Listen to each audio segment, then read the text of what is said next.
오늘 본문에 보면은 3번이나 똑같은 말이 나오는 것이 있습니다. 그 말이 뭐냐면은 그 종들은 복이 있으리로다 그랬어요. 한번 따라서 합시다. 그 종들은 복이 있으리로다.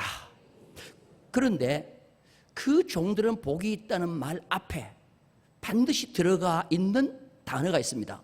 무엇을 보면 그렇어요. 자, 우리 성경 한번 보겠습니다. 37절 우리 다 같이 한번 읽겠습니다. 37절 말씀 시작. 깨어있는 것을 보면. 자, 그 다음에 38절 볼까요? 다 같이 시작. 그같이 하고 있는 것을 보면 그 종들은 복이 있으리로다. 43절을 볼까요? 다 같이 읽겠습니다. 그렇게 하는 것을 보면 그 종은 복이 있으리로다. 들으면 복이 있는 것이 아니고 주인이 보고 그랬어요. 뭐 하는 것을 보면이라는 단어가 종이 복이 있으리라는 말 앞에 들어가 있습니다. 복이 있게 될 종의 조건은 무엇 하는 것이 주인에게 보여져야 된다는 거예요. 여러분, 믿음은 추상명사가 아니에요. 믿음은 동사입니다. 따라서 믿음은 뭐라고요? 동사, 행동하는 것이에요. 말하는 것이 아니에요. 들려지는 것이 아니에요. 믿음은 보여지는 것이에요. 종들이 이렇게 하는 것을 보면 그 종은 복이 있으리라. 오늘도 주님은 우리의 모든 삶을 지켜보고 계셔요. 그리고 이렇게 하는 행동을 보고 그 종에게 복을 주시고 그 종이 복이 있으리라 그렇게 말씀하신 거예요. 이 보면이라는 단어를 깊이 좀 이렇게 주석과 사전을 찾아보면 연속적인 행동이에요. 한 번 딱 봐서 복을 주는 게 아니에요. 이 보면이라는 말은 지금까지 계속 이어져 온 반복적 행동이에요. 과거에 계속해서 지금까지 그렇게 행동해 왔다는 거예요. 그리고 주인이 판단하는 거예요. 앞으로도 계속 이렇게 할 것이라고 믿는 거예요. 그것이 바로 이 본다는 의미인 것입니다. 우리는 오늘 이 종들처럼 종이 주인에게 잘 보여야 되듯이 다시 오시는 주님 앞에 우리가 잘 보여지는 성도가 되어야 될 줄로 믿습니다. 그래서 우리는 예수 그리스도의 종이에요. 그래서 바울은 편지를 쓸 때마다 그리스도 예수의 종 바울이라고 말했습니다. 예수 그리스도의 종인 우리는 주님이 다시 오실 때, 주님이 보실 때 지금까지 지켜보고 앞으로도 이렇게 할 줄로 믿고 그 보여지는 행동, 동사를 보고 이 종은 복을 줘야 되겠다. 이 종은 복이 있다. 그렇게 하는 거예요.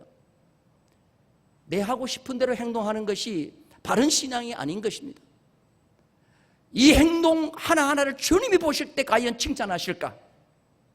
여기에 복이 있느냐 아니면 채찍이 있느냐가 달려있는 거예요. 첫째로 그러면 무엇을 본다고 그랬느냐? 자, 우리 35절 말씀 다시 한번 읽겠습니다. 35절, 36절 다 같이 읽겠습니다. 시작. 허리에 띠를 띠고 등불을 켜고 뭐하라? 서 있으라. 36절. 너희는 마치 그 주인이 혼인집에서 돌아와 문을 두드리면 곧 열어주려고 기다리는 사람과 같이 되라. 깨어있는 종이 복이 있다는 거예요. 한번 따라서 깨어있으라. 허리에 띠를 띠고 등불을 켜고 서서 깨어서 주인이 돌아올 때 얼른 맞이할 준비하는 종과 같은 그런 모습을 있으라는 거예요. 군에 가면은 5분 대기조가 있습니다. 무슨 상황이 벌어졌다 그러면은 5분 안에 전투 준비를 갖추는 거예요. 그래서 그 5분 대기조는 완전 군장을 하고 그대로 총을 딱 잡고 앉아서 뭐 합니까? 출동 준비를 하는 거예요. 잠자지 않습니다. 그래서 비상하면은 그대로 5분 안에 그 장소에 집결을 하는 거예요. 따라서 합시다. 우리도 영적 5분 대기조가 되자. 할렐루야. 그런데 그냥 여유를 부리고 늦잠 자고 그냥 영적으로 깊은 잠에 빠져 있으면 주님이 오실 때 부끄러운 종이 되고 복이 있지 않다는 거예요. 언제든지 주인이 돌아오면, 혼인집에 잔치를 마치고 주인이 돌아오면 문을 즉시 열어주기 위해서 깨어 준비하고 있는 종처럼 준비하고 있으라는 거예요. 이스라엘의 결혼식은 주로 밤에 열립니다. 그래서 주인이 혼인잔치 집에 갑니다. 잔치가 끝나야 주인이 돌아옵니다. 중간에 돌아오는 일은 별로 없습니다. 그런데 때로는 그 잔치가 대단히 늦게 끝이 날 때가 있습니다. 그러면 종은 대문을 잠그고 불을 환하게 켜고 대문 앞에 서서 주인이 돌아오면 문을 두드리면 즉시 열어주기 위해서 기다리는 종과 같다는 거예요. 오늘 우리의 모습이 재림의 주님을 이렇게 맞이할 준비를 하기를 주님의 이름으로 축원합니다. 할렐루야. 어떤 목사님은 이 말씀을 읽고 나도 주님 재림하면 그냥 얼른 일어나서 맞이해야지 하고는 주무실 때 양복을 입고 넥타이까지 다 매고 주무시는 목사님이 계신다고 합니다. 왜 그럽니까? 그러면 빨리 일어나서 주님 맞아야 된다고. 근데 어떻게 주님 오신다 그러는데 잠옷 바람으로 나가서 맞이하겠냐고. 물론 정신은 좋지만은 꼭 그런 육적인 것을 가지고 얘기하는 것이 아닙니다. 오늘 여기 보니까 주인이 기다리는데 첫째, 허리에 띠를 띠고 그렇습니다. 따라서 허리에 띠를 띠고. 허리에 띠를 띈다는 것은 힘쓸 준비를 한다는 거예요. 여러분 역도 선수가 그 역기를 들 때 반드시 허리에 뭐를 매요? 허리띠를 하는데 뭐 그냥 실로라기 같은 허리를 합니까? 아니면 두꺼운 허리띠를 댑니까? 두꺼운 허리띠를 바싹 매죠. 힘쓸 준비인 것이에요. 따라서 합니다.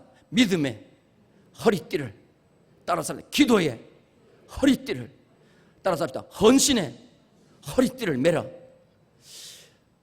제가 교회를 건축할 때요, 참 교회를 건축할 때 목사가 뭐 솔직히 말해서 작업복 입고 그 시공사에서 아예 목사님 현장에 나올 때는 이 작업복 입고 오세요 하고 회사 마크가 있는 작업복 하나 주더라고요.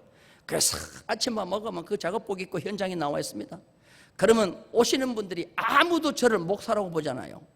다 그냥 그 공사하는 인부로 알고 있어요. 아저씨 일로 좀 와보세요 나보고 그래요. 그럼 그냥 가요. 근데 장로님은 뭘 입고 오느냐? 양복을 입고 거기 오는 거예요, 현장에. 그러면 오시는 분들 다 장로님 보고 목사님인 줄 알고 있어요. 이렇게 되면 안 된다는 거예요. 우리는 영적 허리에 띠를 띠고 힘쓸 준비를 하는 그런 성도가 되기를 주님의 이름으로 축원합니다. 그래서 바울은 에베소서 6장 14절에 보니까 진리로 허리띠를 띠라 그랬어요. 여러분 힘만 있다고 좋은 게 아니에요. 진리의 힘이 있어야 될 줄로 믿습니다. 그래서 말씀의 허리띠를 동이라는 거예요. 믿으시면 아멘. 그 다음에 베드로는 마음의 허리를 동이라 그랬습니다. 자, 베드로전서 1장 13절 말씀 우리 다 같이 한번 읽겠습니다. 시작. 그러므로 너희 마음의 허리를 동이고 근신하여 예수 그리스도께서 나타나실 때에 너희에게 가져다 주실 은혜를 온전히 바랄지어다. 따라서 합시다. 육체의 허리도 있고 뭐의 허리도 있어요? 마음의 허리도 있다는 거예요. 근데 베드로는 마음의 허리를 동이라 그랬어요. 육체의 허리는 배둘레를 말하는 거예요. 배둘레. 그런데 영적인 믿음의 마음의 허리는 믿음의 허리, 영적 허리인 줄로 믿습니다. 여러분 육체의 허리 배둘레는 자꾸만 커지면 건강이 별로 좋지 않아요. 근데 영적인 허리는 믿음의 통은 커야 될 줄로 믿습니다. 한번 따라서 합시다. 믿음의 허리는 커야 된다. 육체의 배둘레는 적어야 된다. 어떤 아줌마가, 뚱뚱한 아줌마가 옷을 맞추려고 이제 의상실에 갔어요. 주인이 줄자를 가지고 나오더니 허리 둘레를 잰다고, 허리를 재려고 그러다가 재지 않고 자꾸만 더듬는 거예요. 그러니까 이 아줌마가 화가 나가지고, 아저씨 왜 남의 허리를 자꾸 더듬습니까? 그러니까 이분이 하는 말이, 어디가 허리인지를 알 수가 없어서 허리를 찾고 있습니다. 여러분 절대로 육체의 허리는 가늘어야 돼요. 그런데 믿음의 허리는 통이 커야 될 줄로 믿습니다. 기도의 허리, 헌신의 허리, 이거는 통이 커야 되는 거예요. 그래서 합당한 자라 하는 말은요, 믿음의 통이 크다는 말이에요. 이 마음의 허리를 동이고 그랬어요. 오늘 이 허리를 바싹 동이고 힘쓰는 우리 모든 성도가 되기를 주님의 이름으로 축원합니다. 그다음에 등불을 켜라 그랬어요. 등불을 켠다는 것은 무엇입니까? 여러분들 어디 나갔다가 집에 돌아올 때 불이 꺼져 있으면 어떻게 해요? 굉장히 마음이 기쁘지 않습니다. 그런데 집에 불을 켜놔놓고 돌아오기를 기다리고 있다고 하면 얼마나 마음이 기쁜지 몰라요. 영적으로 불을 켜고 기다리라는 거예요. 여러분, 영적인 기도의 불이 꺼져도 안 되고, 예배의 불이 꺼져도 안 되고, 헌신의 불이 꺼져도 안 되고, 우리는 영적인 불을 켜는 성도가 되기를 주님의 이름으로 축원합니다. 그리고 앉아서 여유 있게 있는 것이 아니라 서서 있으라고 그래서 서서. 이거는 즉시 출동할 준비인 것입니다. 이거는 섬기는 자세예요. 충성스러운 종의 모습입니다. 깨어있는 모습이에요. 오늘 우리는 허리를 동이고 등불을 켜고 서 있는 복 있는 종이 되기를 주님의 이름으로 축원합니다. 그런데 인내를 하는데, 깨어있는데 인내하면서 기다려야 된다는 거예요. 자, 우리 성경 다시 한번 봅니다. 누가복음 12장 38절입니다. 우리 다 같이 읽겠습니다. 시작. 주인이 혹 2경이나 혹 3경에 이르렀어도 그 종이 복이 있으리로다 그랬어요. 여기 보니까 주인이 때로는 더디 올 수도 있다는 거예요. 2경이나 3경에 올 수도 있다는 거예요. 그때까지 인내하면서 변함없이 시종일관 주인을 기다리면 그 종이 복이 있다는 거예요. 저는 오래전에 동물농장을 한번 보고 굉장히 저럴 수도 있나 싶어요. 개가요, 주인이 이사를 가면서 주인이 참 못됐어요. 개를 버리고 갔어요. 근데 그 개가 주인이 다시 돌아오기를 기다리는데 놀랄 준비하세요. 10년을 기다리고 있어요. 그래서 이 개가, 여러분, 개 나이가 10살이면 이제 고령이에요, 고령.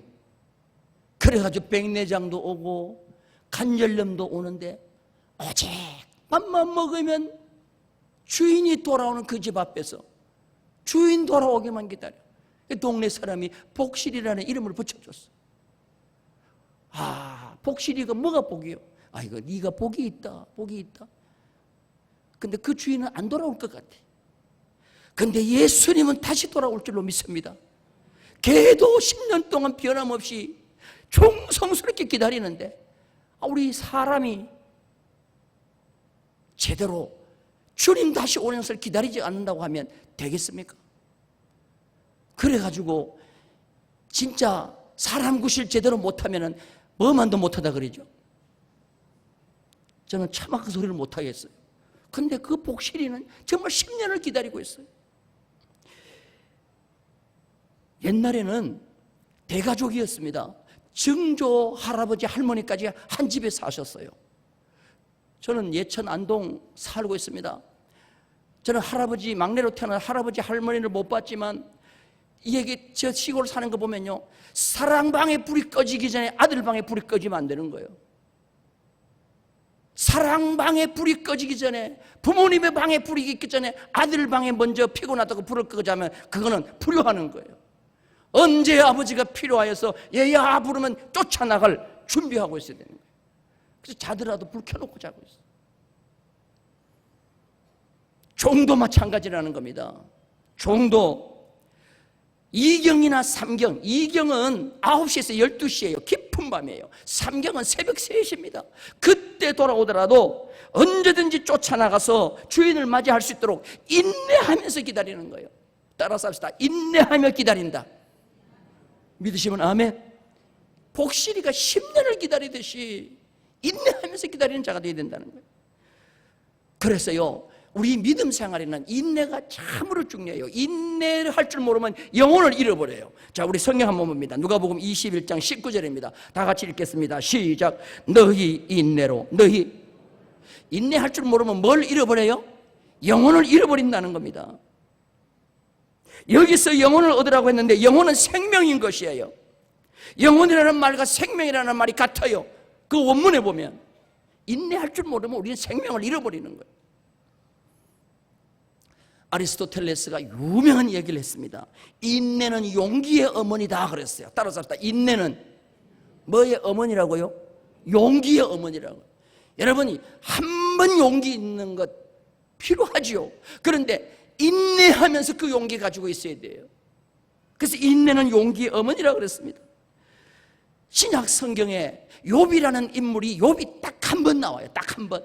그렇게 구약에 길게 30장 이상 기록된 욥이 딱 한 번 나오는데, 야고보서에 나오는데 무슨 모델로 나오느냐? 인내의 모델로 나오는 거예요. 자, 우리 야고보서 5장 11절 한번 볼까요? 다 같이 시작. 보라, 인내하는 자를 우리가 복되다 하나니 너희가 욥의 인내를 들었고 주께서 주신 결말을 보았거니와 주는 가장 자비하시고 긍휼히 여기시는 이시니라. 할렐루야.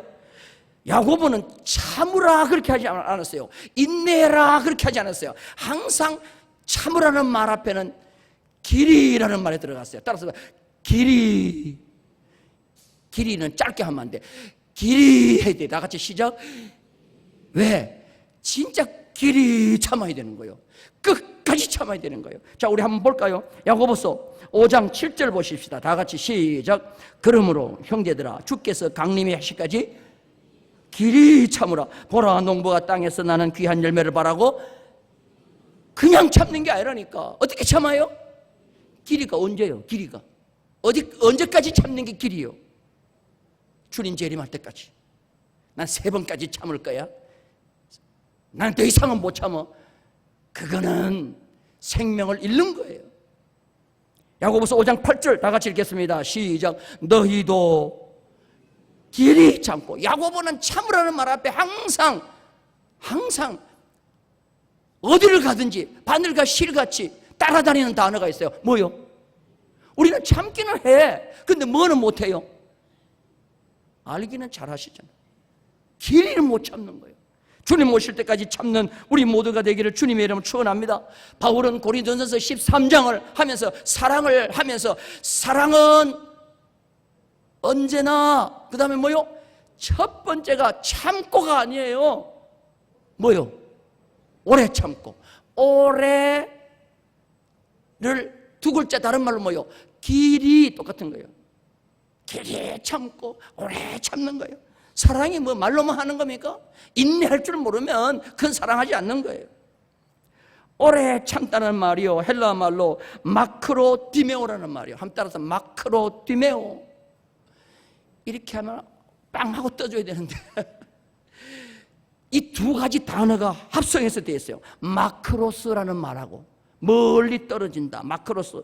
디모스가 뭐냐? 썩난 환난이에요. 환하고 썩난 데로부터 내가 멀리 뭐 해져 있다? 떨어져 있다는 거예요. 여러분, 아무리 화가 나고 아무리 썽이 나도 나는 거기에서 뭐 가까이 있어요? 멀리 떨어져 있어요? 그러니까 영향을 안 받는 거예요. 그러니까 참는 거예요. 할렐루야. 여러분, 화나는 것에서 멀리 떨어지는 성도가 되기를 주님의 이름으로 축원합니다. 어떤 성도는 분냄과 성냄에 가까이 있습니다. 그러다 보니까 조금만 그냥 화가 나면 즉시 못 참는 거예요. 이렇게 돼서는 안 된다는 거예요. 그래서요, 화남과 썩냄은 불과 같아요. 불 가까이 가면 우리는 다 죽는 거예요. 불과는 멀리 떨어져 있어야 되는 거예요. 화와 썩냄으로부터 멀리 떨어지는 자가 인내할 수 있어요. 여러분, 화남과 썩냄에서 멀리 이사가는 자가 되기를 주님의 이름으로 축원합니다. 할렐루야. 빨리 화나는 것 보내기를 바랍니다. 아무리 화가 나는 일이 있어도 그곳에서 멀리 떨어져 있는 거예요. 그 다음에 인내라는 말의 원어적인 의미가 대단히 은혜가 되는데요, 인내라는 말은 뭐냐면은 히포메노라는 말이에요. 따라서 히포메노, 이건 두 개 단어가 합성이 되는데, 히포라는 말은 아래라는 말, 언더라는 말이요. 메노, 거하다, 머무른다는 말이요. 그 여러분들 이해한다는 말이 언더스탠드잖아요. 여러분, 인내한다는 말도 이해가 되네, 이해를 하고 참는 거예요. 그래서 휘포, 그 다음에 메노 똑같은 거예요. 내가 아래에 거한다. 그 사람의 안에 내가 머문다. 그러니까 내가 인내하는 거예요. 근데 내가 그 사람 아래 머물지 아니하고 위에 머물라고 하니까 인내하지 못하고 맨날 화를 내는 거예요. 지난번에도 내가 한번 그런 말씀을 드린 것 같은데요, 네덜란드 로테르담 지방의 조그마한 마을에 너무너무 행복하게 사시는 70세가 된 칠순을 맞이한 부부가 있었어요. 그래서 동네 사람들이 잔치를 벌여줬습니다. 너무 행복하게 살기 때문에 자녀도 잘 키웠어요. 그 동네 사람들이 칠순 잔치를 하면서 할머니에게 물었어요. 할머니, 지금까지 사시면서 어떻게 그렇게 행복하게 사세요? 행복하게 사신 비결 좀 보여주세요. 그러니까 알려주세요. 그러니까 깨진 꽃병을 가리키는 거예요. 깨진 꽃병, 꽃병이 하나 있는데 테이블 위에 깨진 꽃병을 보여주는 거예요. 그 꽃병이 깨져 있는데 잘 붙여가지고 거기다 꽃을 꽂아놨어요. 그래서 동네 사람이 물었어요. 할머니, 저 깨진 꽃병이 무슨 의미예요? 그러니까 50년 전에 우리가 결혼을 했는데 지금 50주년인데 50년 전에 건장한 내 신랑 남편이, 건장한 청년이 이 방에 들어와서 나에게 프로포즈를 했어요. 나는 당신을 사랑하니 나에게 결혼해 주세요. 그럴 때 그 이야기를 듣고 이 곱디 고운 아가씨가 너무 좋아가지고 방에서 춤을 췄대. 막 너무 춤을 추다가 그냥 이 꽃병을 깨뜨렸대. 꽃병을 깨뜨려. 그때 이 꽃병을 버리지 않고 다시 잘 모아가지고 저 듬직한 내 신랑이 사랑을 고백할 때 그 기쁜 마음, 아무리 나는 힘들고 어려워도 그 감정을 잊지 않고 내가 간직해야지 하고는 그 꽃병을 그대로 붙여가지고 테이블에 올려놓고 속상할 때마다 뭘 보느냐? 꽃병을 봤다는 거예요. 아, 그래, 저 꽃병 그때 그렇게 좋았지. 그걸 생각하니까 조금 덜 섭섭한 게 덜 섭섭하더라는 거죠. 덜 아프더라는 거죠. 여러분, 오늘 집에 가서 다 꽃병 하나 깨뜨리고 테이블에 올려놓고 자꾸 한번 보길 바랍니다. 아, 그래, 나도 이렇게 좋을 때가 있었다. 그 조금 아픈 거 그때 그 감정으로 다 잊어버리라는 거예요. 그 다음에 세 번째로 복 있는 종은 무슨 종이냐? 지혜 있고 신실한 정직이 같은 종이 복이 있다 그랬어요. 주님께서 이 비유의 말씀, 기다리는 종의 비유를 하니까 베드로가 뚱딴지 같은 질문을 합니다. 자, 41절 한번 볼까요? 다 같이 읽겠습니다. 시작. 베드로가 여짜오되 주께서 이 비유를 우리에게 하심이니까 모든 사람에게 하심이니까. 여러분, 설교를 실컷 했는데 이 설교를 우리 들으라고 한 겁니까? 아니면 모두 들으라고 한 말입니까? 아, 이 베드로가 엉뚱한 이 얘기하니까 예수님께서 거기 답을 안 해요. 답은 안 해주고 정직이 같은 종이 되라고 그렇게 얘기하면서 조금 높여서 이 얘기를 합니다. 자, 42절 43절 읽겠습니다. 다 같이 시작. 정직이가 되어 주인에게 그 집 종들을 맡아 때를 따라 뭐요? 양식을 나누어 줄 자가 누구냐? 주인이 이를 때에 그 종이 그렇게 하는 것을 보면 그 종은 복이 있으리로다 그랬습니다. 종 중에 그냥 종이 있고 약간 지위가 있는 종이 있어요. 그 종을 정직이라고 그래요. 주인이 종들을 이 정직에게 맡기는 거예요. 그런데 오늘날로 하면 교회 중직들과 같은 거예요. 근데 그 정직이가 뭘 하느냐 하면 오늘 보니까 그 밑에 있는 종들을 잘 관리하면서 때를 따라 양식을 잘 나누어 주는 거예요. 이렇게 신실한 정직이 같은 종이 복이 있다는 거예요. 그리고 오늘 일꾼 뽑는 것은요, 하나님의 몸된 교회에 신실한 정직이 같은 사명을 감당해야 돼요. 아브라함에게도 신실한 청지기 같은 종이 있었어요. 늙은 종 엘리에셀. 그 엘리에셀에게 아브라함은 모든 것 다 맡기잖아요. 아들 결혼하는 것까지 다 그에게 맡기잖아요.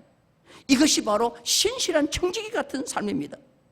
그래서 교회는요, 목사도 신실한 청지기 같은 삶이고 장로님도 마찬가지예요. 그 밑에 종들하고 똑같이 하는 거예요. 우리 충북교회는 신실한 청지기 같은 중직들이 많이 일어나기를 주님의 이름으로 축원합니다. 자, 이렇게 복이 있는 종이 되면 어떻게 하느냐? 역전의 삶이 펼쳐져요. 주인이 와서 보니까 허리에 띠를 띠고 주인을 기다리고 있는 종이 있으면은 그 종을 주인의 자리에 앉혀놓고 주인이 허리에 띠를 띠고 종을 섬긴다 그랬어요. 역전 인생이 펼쳐지는 거예요. 자, 우리 성경 봅니다. 37절 볼까요? 다 같이 읽겠습니다. 시작. 주인이 와서 깨어있는 것을 보면 그 종들은 복이 있으리로다. 내가 진실로 너희에게 이르노니 주인이 뭐를 띠고 띠를 띠고 그 종들을 자리에 앉히고 나와 뭐해요? 수종들리라. 주인이 수종든다 그랬어요. 주님이 재림하시고 난 뒤에 우리가 주님을 잘 준비하고 있으면 주님 재림하시고 난 뒤에 주님이 우리를 좋은 곳에 앉혀주시고 주님이 우리를 수종든다는 거예요. 이게 얼마나 큰 축복입니까? 그리고 모든 소유를 그 복 있는 종에게 맡긴다는 거예요. 자, 44절 볼까요? 다 같이 읽겠습니다. 시작. 내가 참으로 너희에게 이르노니 주인이 그 모든 소유를 그에게 뭐요?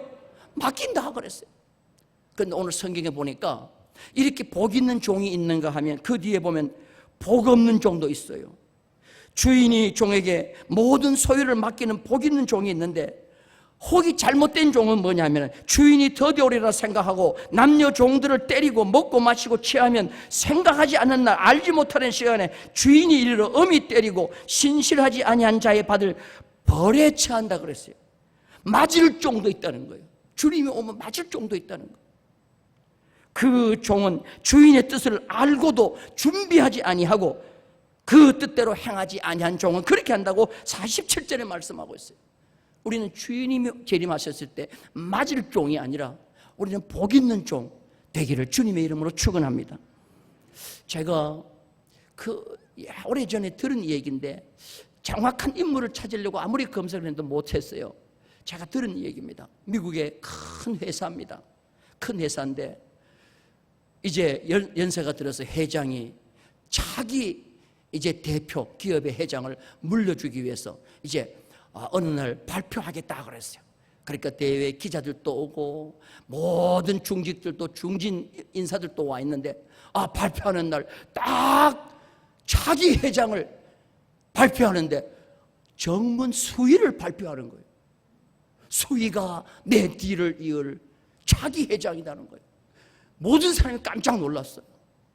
그래서 물었어요. 기자들이 어떻게 수위를 뽑았냐 그랬더니 수위는 내가 퇴근하기 전에 퇴근한 적이 없다는 거예요. 하루는 이 회장이 퇴근했다가 다시 돌아와가지고 뭘 찾는데 다시 불을 켜고 찾는데 못 찾는 거예요. 그래서 가려고 딱 나오니까 이 사무실 앞에 이 수위가 딱 기다리고 있는 거예요. 왜 퇴근한 줄 알았는데 왜 다시 왔냐니까 회장님, 저는 이 회사 가까이 이사를 왔습니다. 집을 이사 와서 집을 얻는데 내 집에서 회장님 사무실을 딱 보이는 곳으로 집을 얻었습니다.